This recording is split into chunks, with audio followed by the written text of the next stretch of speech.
Only as I've gotten older and know more about architects and architecture do I really realize what it takes to have been a Rome Prize winning architect, which he was, Oh, wow. and that he also, very cool, actually. I grew up in the Washington, D.C. area in Maryland, just outside of Washington, D.C., and he designed presidential reviewing stands for the presidential inaugurations, starting with Eisenhower.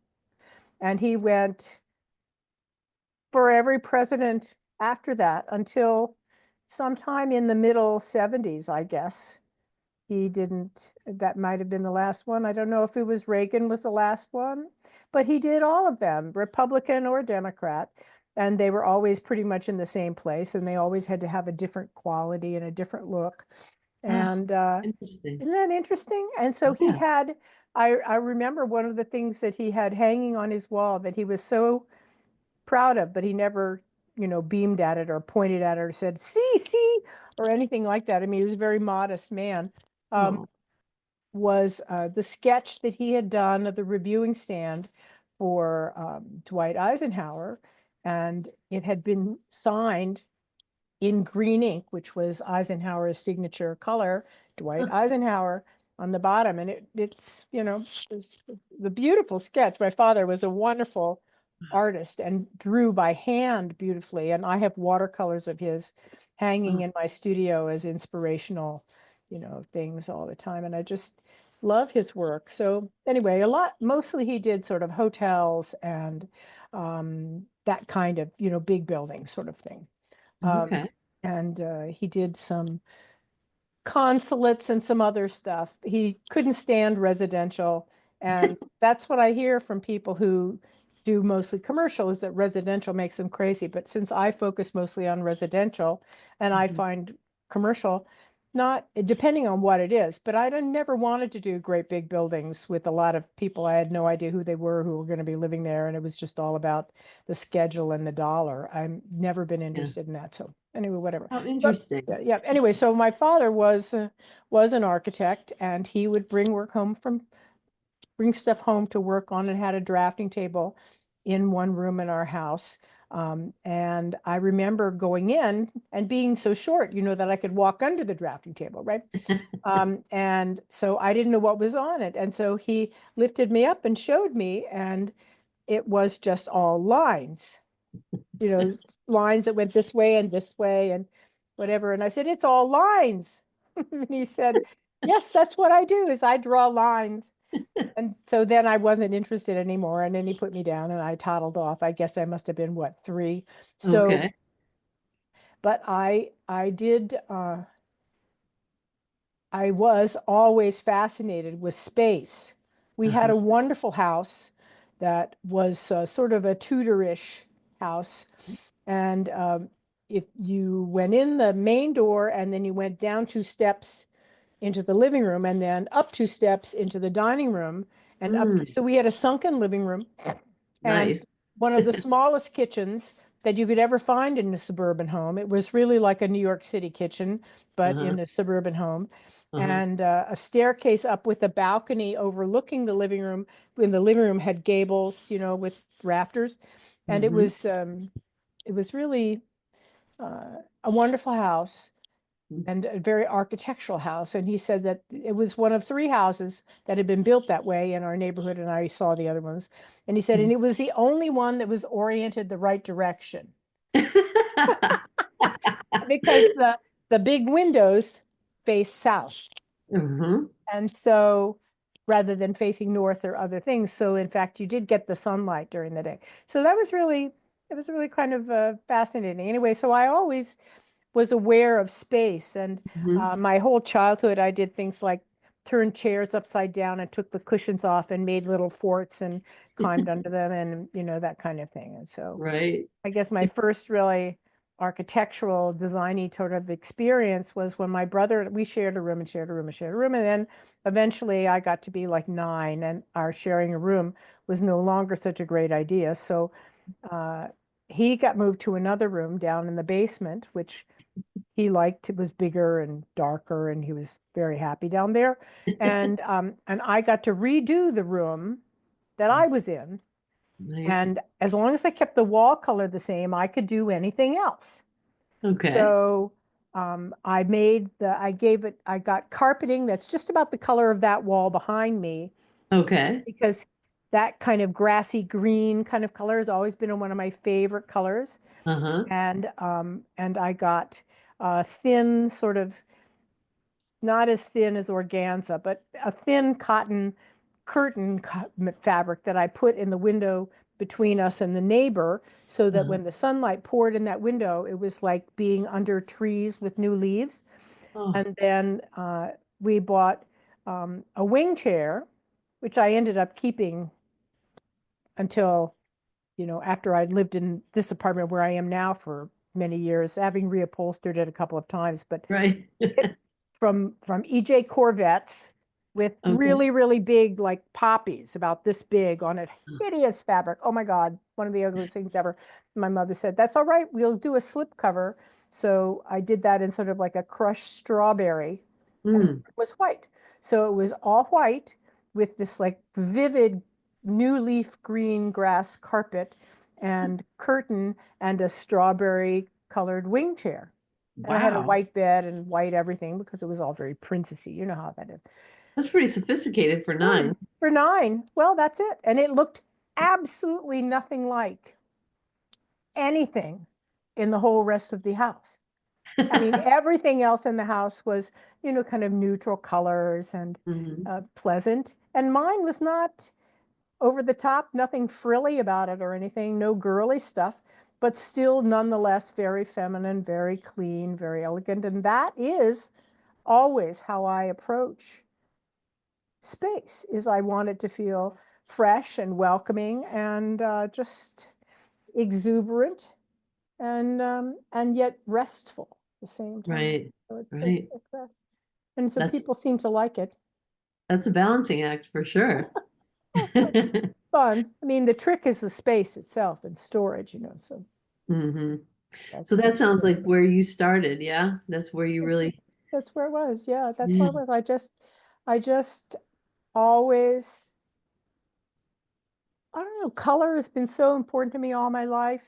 hmm It really has always thrilled me, color, hmm all the different shades. And I mean, there's some people who say, "Oh, I see red, yellow, blue, and green," right? Whatever, those colors. I see every little nuance of every one of those colors, so that I look at fan decks, and then I'm always fascinated by the names of colors, uh, Irish fog and whatever. And it's like, Right. it just get like people who name lipsticks, people who name fingernail polish, people who name paint colors.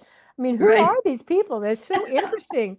In Right. some way, I'd love to be that person. Oh, and I'm always fascinated to see what the color of the year is going to be. Yeah. One of my funnest memories of relatively recent times was going to the release of the Benjamin Moore Color of the Year. hmm Um, it was in the Guggenheim, and the color happened to be um, some extraordinary red, caliente. And Oh, when they revealed it, suddenly something you hadn't really noticed was all around all the edges of the space were LED lights that all turned that color, and the whole inside of the Guggenheim became this deep, rich red. It oh, was fun. absolutely amazing. Oh. And I just thought, oh my God. And then I was just so busy staring at it, I forgot to take a picture. Well, I'm not really, I much rather see it, Yeah. remember it, and digest it than necessarily take a snapshot. I mean, you know how it is when you're in a museum and there are people who are all they're doing is taking pictures of the pictures, and they're not actually looking at the pictures. I don't Right. understand that. I know, So, because there's always going to be pictures online. well, there are. It's not the same. And truly, when you're looking at an image, I mean, I'll never forget going to the Rijksmuseum and seeing Rembrandts for the first time. Mhm. There's something about the layering of the glazes and all of that, that in the real, right there, looking at it, the color and everything is so different, much richer, deeper. It's just Right. fascinating. And I was just, oh my God. I've And always been very skeptical. Just because everybody says he's so great, could he possibly be that great? And then, you actually see his work and it really is pretty great. That's what it was. Is I was always just loved color. I also loved my father. And he was gentle and funny. And we did a lot of word play and that kind of thing. And mm, puns were big in our family yeah. and silly humor. Oh, I that's mean, sweet. it's good. It was good, and we all do that still. We all have my brother and I, and my husband and I, because that's of course something that I find incredibly appealing, like that. So anyway, it's good. That's great. So yeah, so all-time favorite projects. Yeah. Well, I love the one I'm in front of right now, Yeah. which was a loft I did in Chelsea. Okay. Two very sweet people who were Hmm. longtime friends of my husband's, Hmm. and they had a child that they raised in this space. They divided up the space back at some point in the 80s, but they didn't want to file it with the city, so none of the walls went to the ceiling. Oh. So there was no audio privacy anywhere, which was okay. I guess if you can manage to live your life in a whisper, that's good for you, right? I can't imagine. And a lot of things like glass block walls in, S curves. It was kind of Memphis-y. Uh-huh. And so that was what I saw when I first went to see Hmm. their place. They had come here to celebrate the fact that my then fiance and I had just gotten engaged after like many, many, many, many, many, many years. Uh-huh. And so the husband and John and I had all met for drinks at some point earlier, but then his wife came up here and the husband had already said, we really want to do something to our place, but I don't know if Helene is going to, be ready to step ahead or whatever. But then she ended up using our bathroom and she came out and said, I could just live in your bathroom. And I said, well, you could have a bathroom just like it if you'd like. I could do that for you. And she Right. said, I think we have to talk. So when I went down and looked at their space, on the opposite side of the room from where you see these bookshelves, it's basically a long loft. Hmm. Um, the other side had no windows or doors or anything. It was the exterior wall of the building, but it Oh. was on a lot line, so you couldn't have any windows or anything. And Oh. and they had piles of everything everywhere. You have never seen so much stuff in your life. And they were not hoarders. Mostly it was books because they're Okay. both incredibly booky people, as you can see. And so um, I walked in and I said, wow, you have a lot of stuff. And they said, yes, we certainly do. And what to do with it? And I said, well, we could put 60 running feet of closet along that wall. And they said, you could? They were like, oh. So we did. That was one of the things we did is we put closets along one entire wall. And Yeah. it was divided into the master bedroom, the space behind the kitchen and all of that passageway, and then the guest room and all of that. So it Uh-huh. was not like one huge long wall of closets. It was broken up Sure. and different colors and different things like that. But Oh, it beautiful. all worked. And so this space that you see behind me, those windows face south, which Okay. is one reason why the room here has walls going all the way to the ceiling, but they are glass Oh. so that you can see out, Uh-huh. even though you don't have to hear anything and they don't have to hear you playing Rachmaninoff or whatever. And then the light also comes through Hmm. so Yeah, that that's the very light comes good. into the middle of the space so you don't feel like you're shut off or boxed in. And before, believe me, if I were to show you the pictures of what it looked like with the it was just Oh, it's so fun to see them before dark. It and was like a after. cave. It was really like a cave. I So bet. anyway, I was really Oh. happy that they loved it so much, and we finished it just before the pandemic, and they were living there, and they said, if we didn't ever have to go out, we'd never go out. We're so happy here. Oh, And that's cool. so it was great. That was really That's fun. So this is one of my favorite projects ever. And let's see. I think I really love one I've just finished, which is on the Upper West Side, Mhm. a nice young couple with their 6-year-old daughter who wanted to be an architect before I ever even met her. And I think Oh, maybe, I hope she still does. I don't know. probably. Well, anyway, and so 2 bedroom, 2 bath, kitchen renovation, all new floors, really a gut renovation. Oh, wow. And it What was type of building? pre-war. Uh-huh. Yeah, pre-war, my favorite. I love working in pre-war buildings and Uh-huh. I love living in pre-war buildings. Uh-huh. So because the ceilings are higher Uh-huh. and because they have lots of funny little nooks that you can turn into something wonderful. Yeah. So which I really like. I mean, my apartment has every little inch used as storage Uh-huh. in one way or another, whether it's bookshelves or a closet or something. So Yeah. yeah, it's amazing. I'm fascinated by it. The whole Rubik's cube kind of turning it around and it looks different from every side sort of thing fascinates me. So they really, that space had originally been built with 1 bathroom.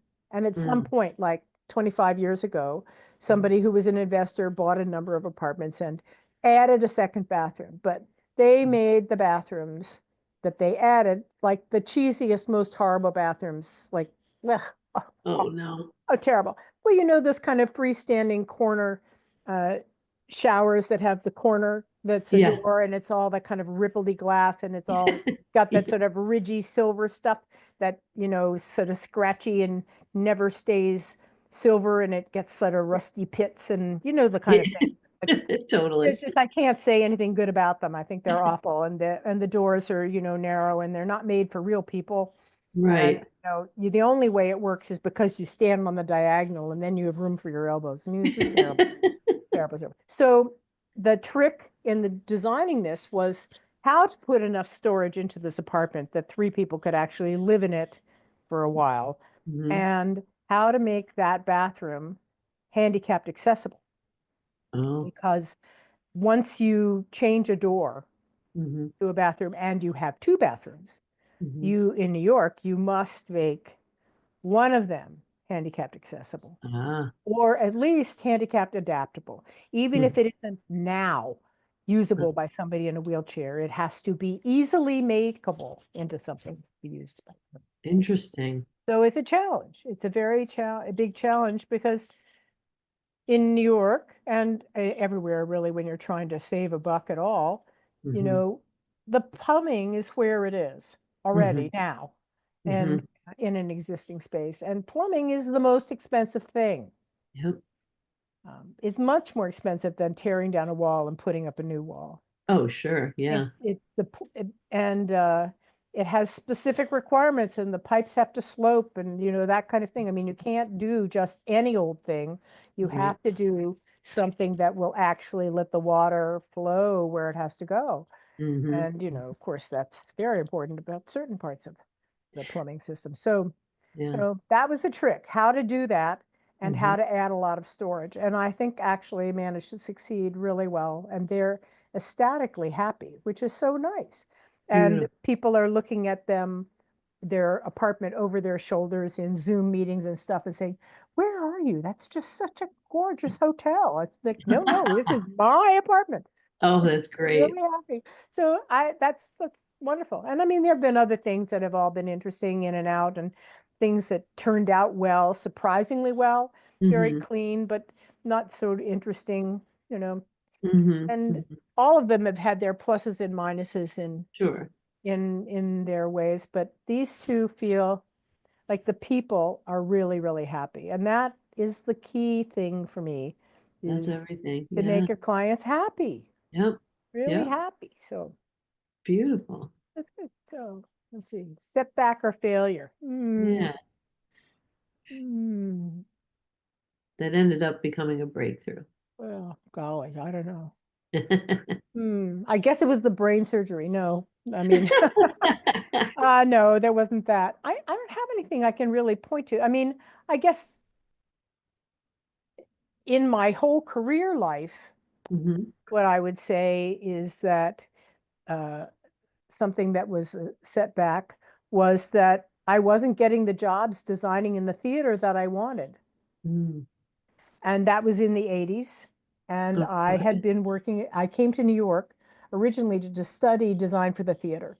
And I, Oh. graduated and became a union designer, sets, costumes, and as a scenic artist. And then I worked regional theater, Broadway, off Broadway, off Broadway, off Broadway, and and various places, Mamaroneck. I mean, they Mhm. have theaters in Mamaroneck. Sure. Anyway, I did a lot of different kinds of things and worked for a lot of people and created wonderful relationships with directors, and then uh, ended up working as a scenic on movies for about 2 years. And during Mhm. that time, most of the directors, which I didn't lost touch with them. I mean, I was not available, so I was not available. So they found other people and did other things, but they all of those directors ended up relocating out of the city so that when I decided after about 2 years of being a painter that Uh-huh. which was tremendously fun in many ways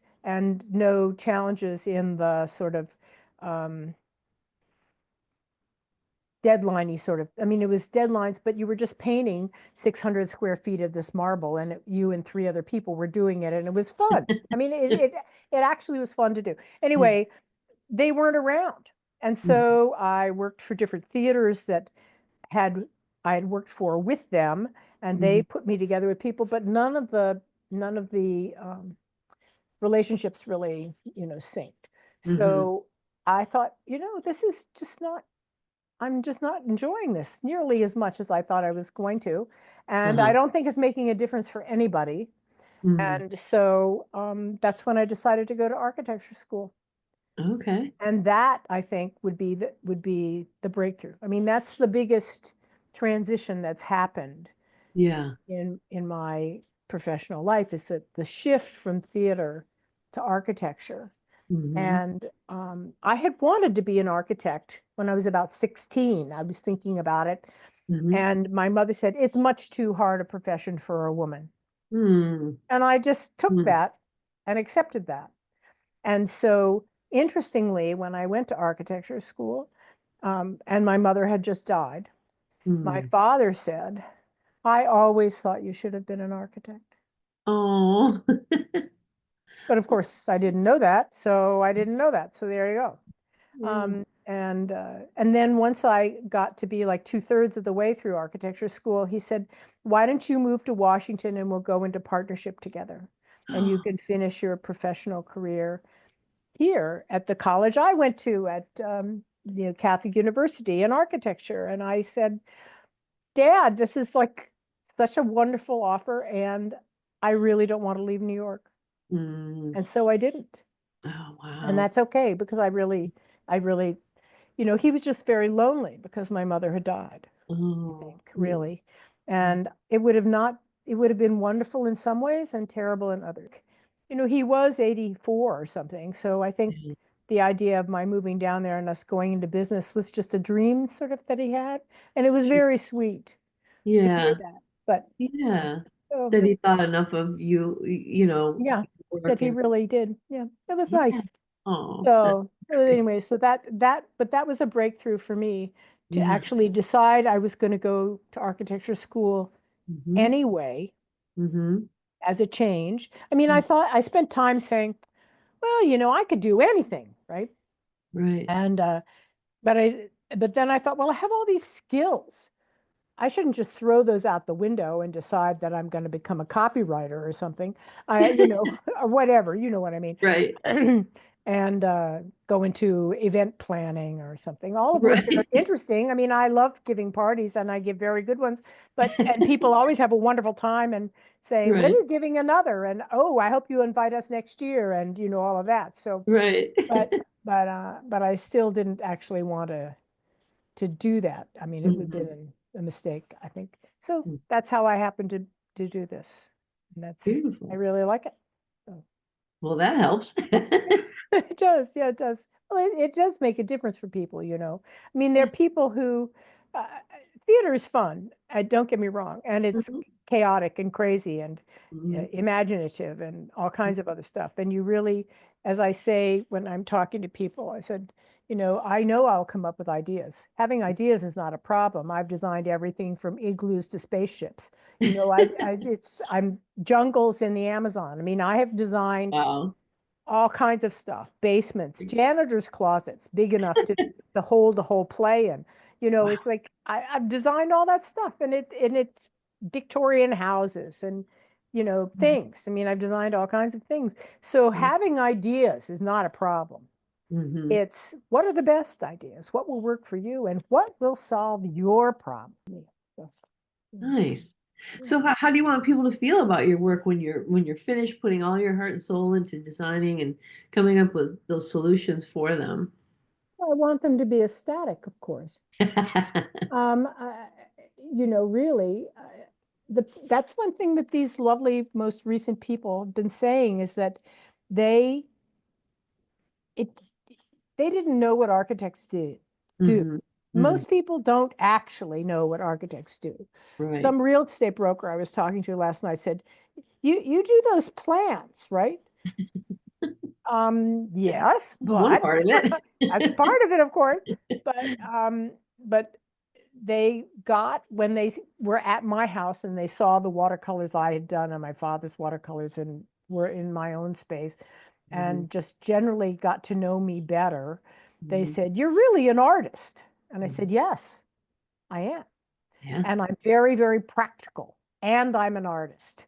And my And an artist engineer. and I an mean, there's engineer so and much all of to that." it. And all of that fits together. It's Mhm. not, I'm just an artist, la da da, oh, take this fern and put it over in that corner. It's not like that, but it's all of those things. And so they've been saying that they're living in my vision, that they Mhm. now know what it's like to live in an artistic vision. And Oh, they just can't get over how lucky they were to work with me. And I oh, mean, how yeah. could you possibly top that? I mean, Right. I may have to, get this engraved on a plaque and look at it in future when it isn't like that, because it isn't always like that. Right. Right. Oh, that's But wonderful. that was lovely, isn't it? Isn't that Yeah. lovely? Yeah. The husband is like noticing little things here and little things there. Yeah. And he said, "You saw these things. You really were there at that point. Hmm.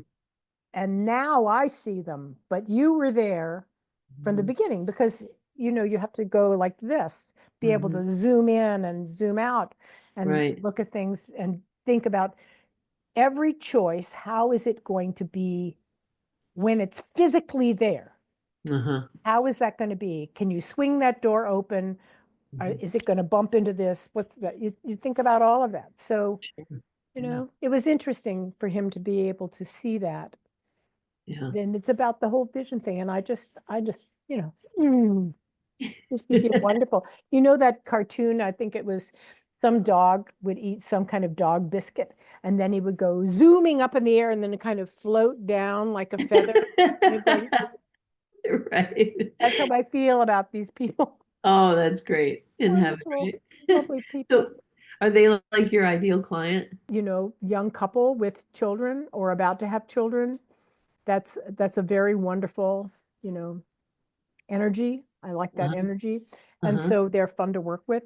Uh-huh. And I'm also very happy with people who are empty nesters and now Uh-huh. turning that extra bedroom into who knows what, you know, Uh-huh.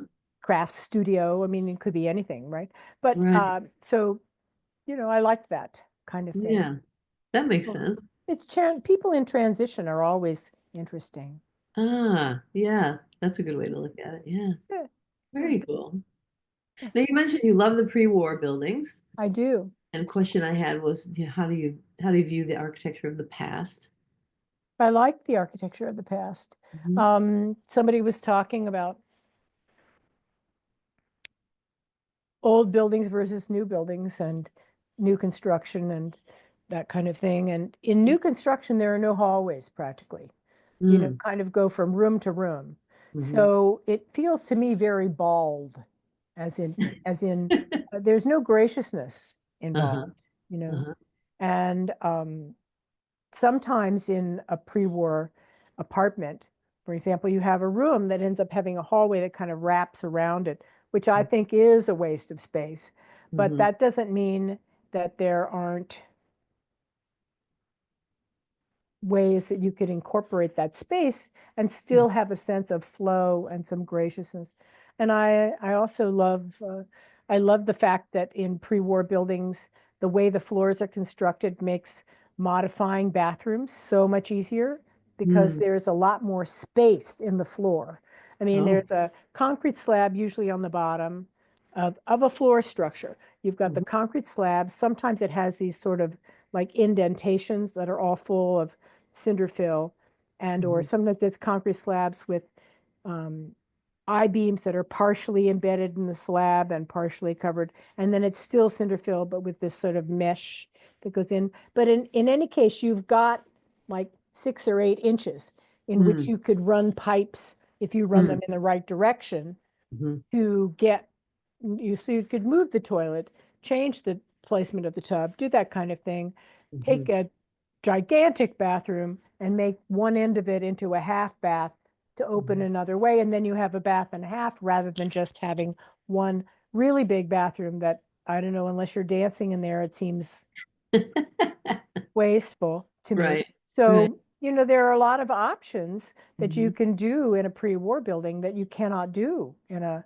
modern Interesting. building because you've just got the slab and then you've got the floor slammed on top of the slab and that's it. Yeah. Yeah. So to try and add anything like that, a bathroom or something like that, you have to add a step up, which is Uh-huh. sort of not what anybody wants to actually have in their apartment. Right.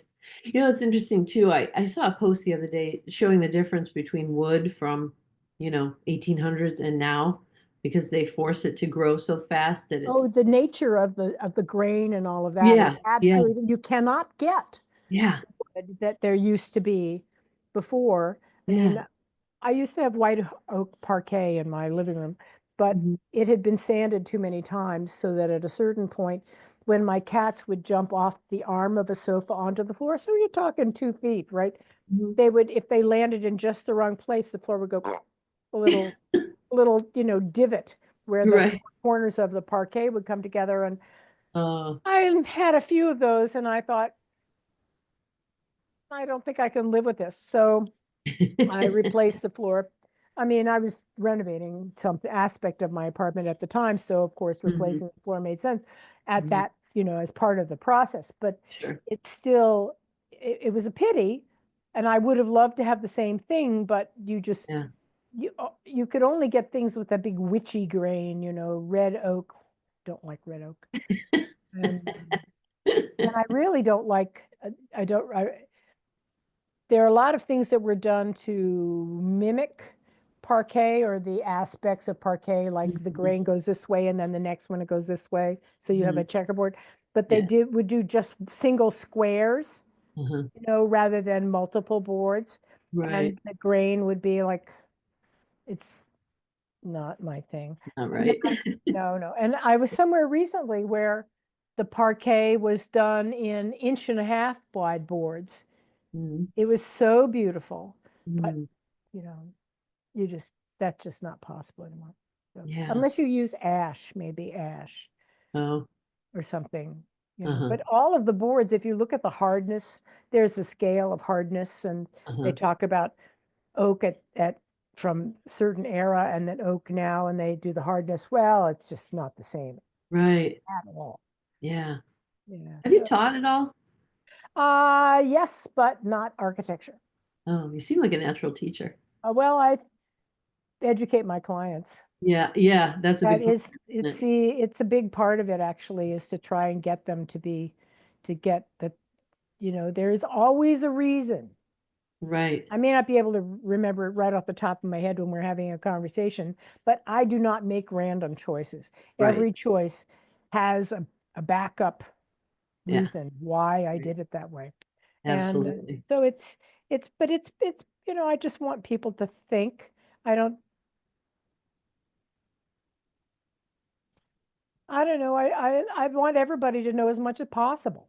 Yeah. and to understand why we're doing something a certain way, because Yeah. then they'll have a better feeling about it in the end, because they'll Right. know that it wasn't just a random choice. Yeah. Not everybody, is interested Right. in that kind of thing. I mean, That's, really, no, I don't mean me. I don't mean designers. I mean their clients who truly don't want to know. I know. I I don't know know. what you Or mean. then they find out later that they've been, sold a bill of goods and taken down the garden path, and they're so embarrassed they can't even admit it either. Yeah. Yeah. Right. So I don't know how that. I mean, I heard such a story yesterday about people. So much money had been spent in ways that I find absolutely shocking on a Mm. brownstone in Brooklyn somewhere. I don't even really Oh. know where. It Huh. doesn't matter. I don't need to know because I'm not involved. I just heard it from the people doing their floors.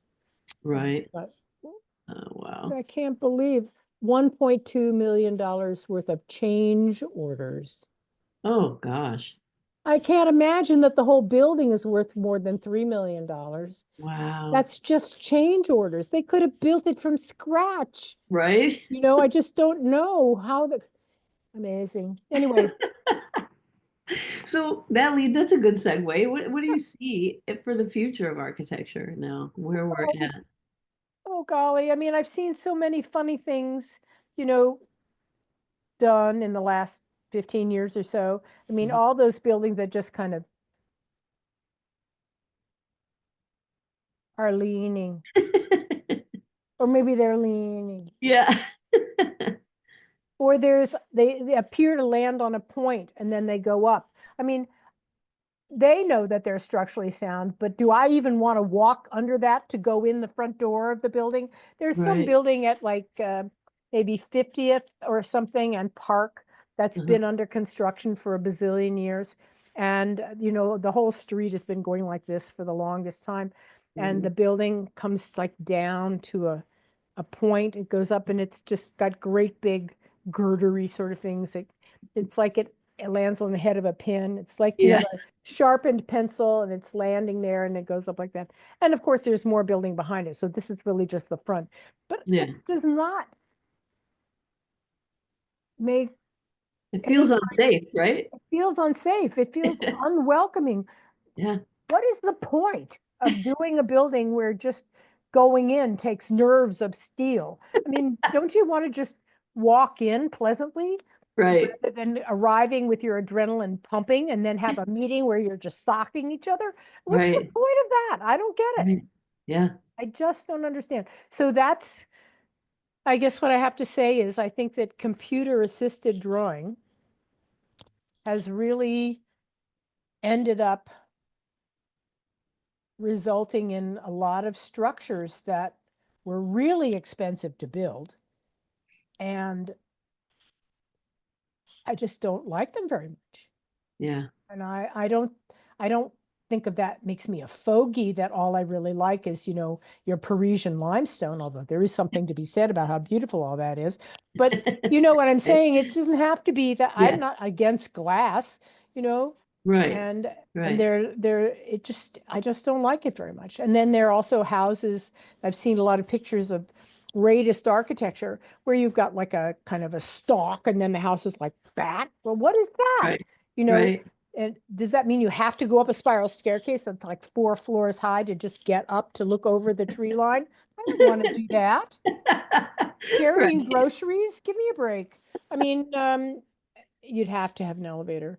Yeah. And out there in wherever you are, having that much electricity, a generator and a backup generator just to be sure you could get in and out. I don't know. Right.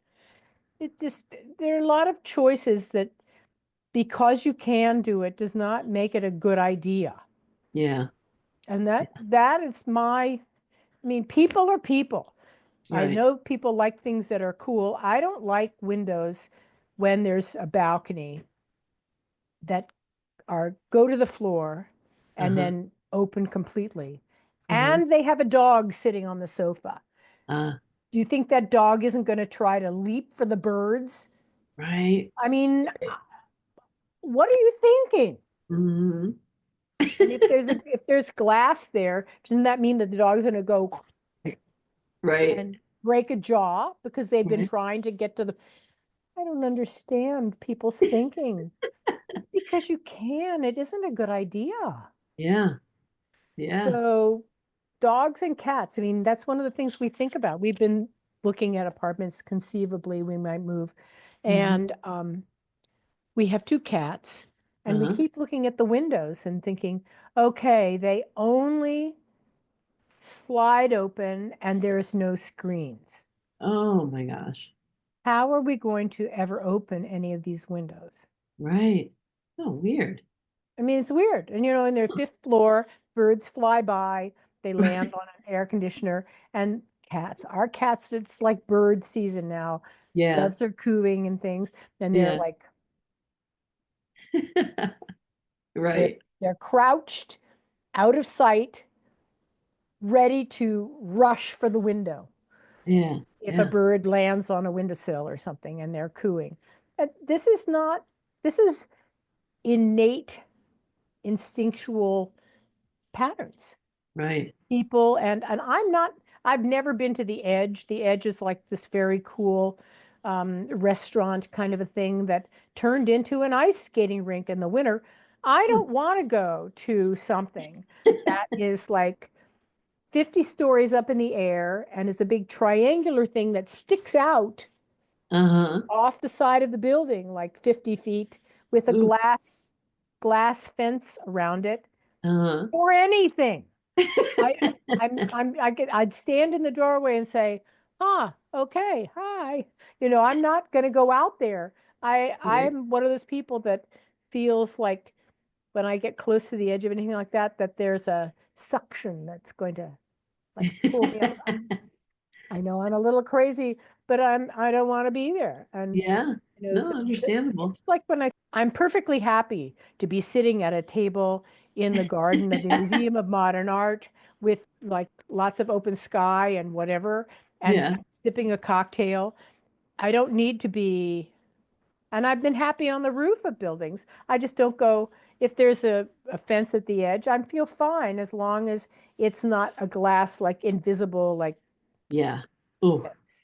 I no. need to know that there's something to hold onto. So that Absolutely. even if the wind wants to suck me over, I've got hold, right? Yeah, I know that makes me a little, whatever. No, I was in Montreal last summer and we went to the, was it it's right on the water there. I forget what it's called, where the seafarers came in and you get to go up in the thing. And I was just hanging onto the edge all the way. I mean, it was Oh, great once I got up there, but, and it yeah, wasn't like glass or anything like you're saying, but yeah, the height thing is, whew, I know. I can't imagine. Somebody was saying that they were at some school in Paris and they had their graduation party at the top of the Eiffel Tower, and I thought, really. really? Mm. And I guess there's a restaurant or something up there. Not at the tippy top, but I mean somewhere, where it's Huh, still big enough that you could fit more than three people. interesting. Huh, Anyway, I thought, oh my, okay, well, not me. So there you go. But that's it. That's my main thing about architecture is like it is amazing what can be done, but right. let's do it like all these super tall buildings now in New York where Mm-hmm. people are not moving in and Mm-hmm. the elevators have to have, 6 inches on each side of them because the building sways so much and the sound of the building bending in the wind is Oh, sufficiently aggravating that people are suing everybody left and right and not, I mean, it's like, oh, wow. okay, so you built it really tall, Yeah, so yeah, now you've got a real problem. yeah, And so think again. yeah. I mean, With all the housing needs, what that's just insanity. I know, and $90 million for an apartment. I don't Yeah, know. I know. One that you can't actually ever move into because the sound of the building creaking is too offensive for your ears. Oh, Wild. I haven't well, heard of that. well, terrible. Right. So anyway, how do I view your past state of architecture at the moment? Well, I think it's actually pretty interesting. I think that what is starting to happen is, ecology and sustainability Yeah. is actually making people address existing structures and reusing them, which is great. Always Yeah, been a passion of mine. I mean, I've always wanted to like, redo a factory and make it into a bunch of stuff and that kind of stuff. I mean, I've always yeah. been interested. That's one reason why I love doing lofts and Uh-huh. loved working in buildings that are older buildings because I love the flexibility and adaptability of all of that. It Right. just, and it's fabulous. Yeah, I will That is say, the most exciting thing to see how things can be repurposed and in yeah, a sustainable way. And, like absolutely. just listening to a podcast this morning, and they're talking about using the heat that's expelled from factories and whatnot, and using that as energy. And like, I Oh, love that's that. so cool. There's a Yeah, lot of stuff like that that I truly don't know about. yeah, But because it's over there, yeah, it's very another, but I would be so excited to be able to actually implement that with something. And yeah. I've talked to a number of people about um, taking the apartment buildings that are not as full Hmm. turning them into housing. Everybody said, this is a no-brainer. But of course, in New York, there are a lot of laws about light and air and Hmm. operable windows and things like that. And a lot of those buildings were built at a time when air conditioning was the newest whistle. And so, the only way to make it work would be to carve out the middle and have a lot of air and windows on the inside that are new, even if you keep the outside shape the same or whatever. So it's not as simple as you think, is the point of my Hmm. story. But Sure. but lots of things that are not actual residences could happen in those buildings. Churches, schools, community centers, all Yeah. kinds of libraries, recreation, everything. I mean, it could be a stacked community, and then the top 20 stories could be turned into residential by carving out the middle and having an atrium with balconies or something.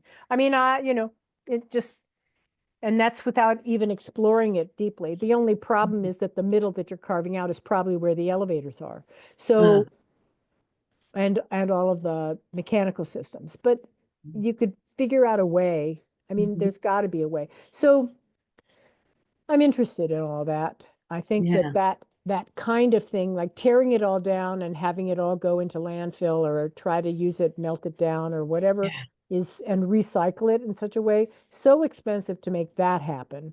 Plus right, then building it new, that right. there's got to be a more efficient way and a way that, is cost effective. So, yeah, Well, thank you so much for your my time. pleasure. Yeah, my Oh, pleasure. This was really fun. Thank you for good. being as delightful as you are. Oh, my Yeah. pleasure. Well, Thank you have a you. great rest of the day, and I'll be in Thank touch. you. Yes, indeed. Take All care now. right. Thank Bye. you. Bye bye.